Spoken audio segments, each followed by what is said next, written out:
Кашель – это защитный рефлекс, служащий нормальной физиологической функцией очистки дыхательных путей от излишней мокроты и инородных частиц, попадающих стоком воздуха.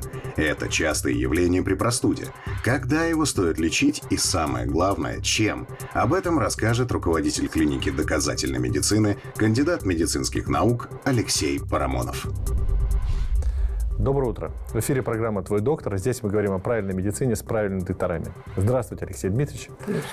И сегодня хотелось бы с вами говорить о такой очень частой болезни, или симптоме, как угодно ее можно называть. Наверное, скорее это симптом.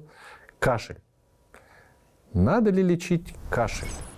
Насколько я помню из первых курсов медицинского института, кашель – это симптом. Кашель – это своего рода реакция организма на образование слизи не там, где нужно, которую наши дыхательные пути должны удалить, дренируя с помощью вот этих вот сокращающих резких движений нашей грудной клетки. И тем самым мы помогаем нашему организму избавиться от вот этой избыточной скапливающейся слизи на разных уровнях дыхательной системы.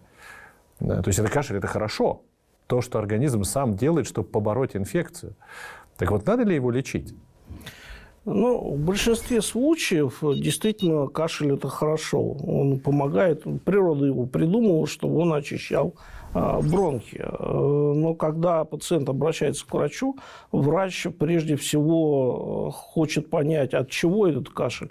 Ведь причин может быть много. Это может быть и пневмония, может быть бронхит, а может быть и центральный кашель. Может быть и рак.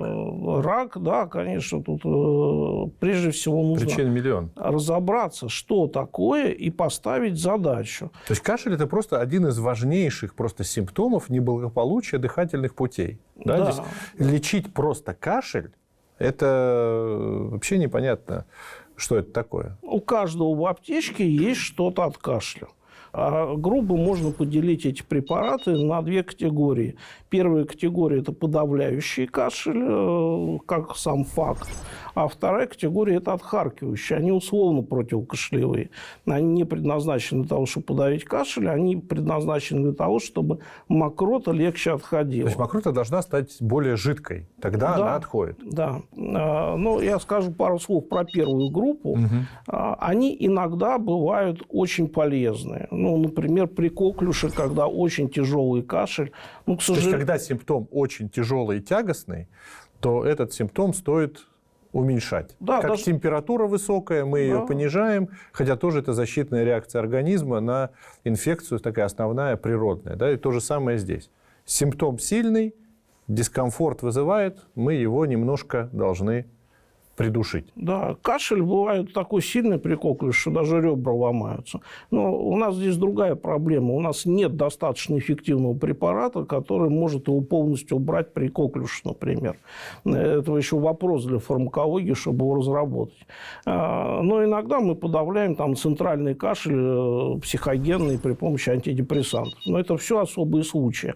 С чем сталкивается обычный пациент, который заболел дома? Вот у него какая-то бутылочка, у него там какие-то таблетки, на них написано от кашля, и бабушка или дедушка советуют, а еще выпей 50 грамм водки с перцем, это тоже поможет.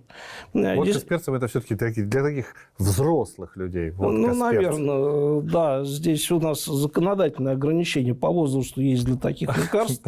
Она действительно может помочь как раздражающее действие. Вот есть Алтейтер, Мопсис, в любой аптеке такие травы, они как действуют? Они раздражают желудок, рефлекторно более жидкой и обильной становится мокрота. Ее легче откашлять. Но проблема в чем? При большинстве вот таких легочных заболеваний оказалось, что эти отхаркивающие, да, они иногда субъективные улучшения дают, но не сокращают длительность той же пневмонии. Вот она сколько должна была длиться, антибиотики сокращают, а это нет. Поэтому особенно надеяться на все все эти огромное количество препаратов, которые рекламируют по телевизору и говорят, что вот примите эти 3 таблетки, и у вас будет все отлично, ничего отлично, к сожалению, не будет. Исследования показали, что у детей до 3 лет это может еще усугубить проблему. Они не научились кашлять, у них узкие бронхи мелкого размера. Больше становится мокрота от отхаркивающих, а она там застаивается, и та же пневмония, или бронхит, бронхиолит, вот эти вот ситуации, которые в нижней части бронхиального дерева, ближе к То есть, получается, альвеолам. когда у нас широкий дренаж, более легкая протекающая жидкость, это хорошо. Когда у нас узкий дренаж, то избыток жидкости внутри него, это может быть проблемой, потому что она останется там, где она в большом количестве не должна быть.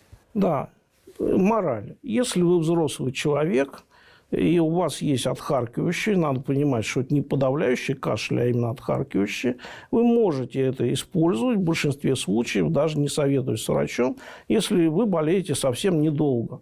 А если у вас кашель длится условно месяц, то здесь без врача обойтись нельзя. Обязательно нужно обратиться. То есть, первым мы должны понять причину. Одно дело, это какая-то инфекция, да, банальная инфекция, она привела к кашлю, и человек кашляет и потом выздоравливает. Это хорошо, прекрасно. И здесь вот эти мокроторазжижающие препараты, они в какой-то степени дают какое-то облегчение. Да. Другое дело, что стоит за этим кашлем. Да. Вот я как онколог и часто вижу пациентов, которые кашляют по причине онкологической, там, заболевания легких, рак легкого, и они кашляют, и кашляют, и кашляют, и кашляют, кашляют все сильнее и сильнее, а они принимают эти препараты, не пытаясь обратиться к врачу, разобраться, а что же стоит за этим кашлем. И вот это как раз очень плохо, да, потому что за это время-то болезнь, она может расти.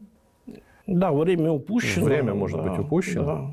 Поэтому, конечно, надо поставить диагноз. Кашель – это симптом. Бороться с симптомом – это и плохо, если за этим что-то стоит, а мы просто воюем с симптомом, не разобравшись с причиной. При этом... Опять же, надо голову приложить. А если это затянулось, то без врача обходиться не стоит. Кашель может быть грозным симптомом. Огромное спасибо, Алексей Дмитриевич. Хочется всем пожелать здоровья и доброго утра.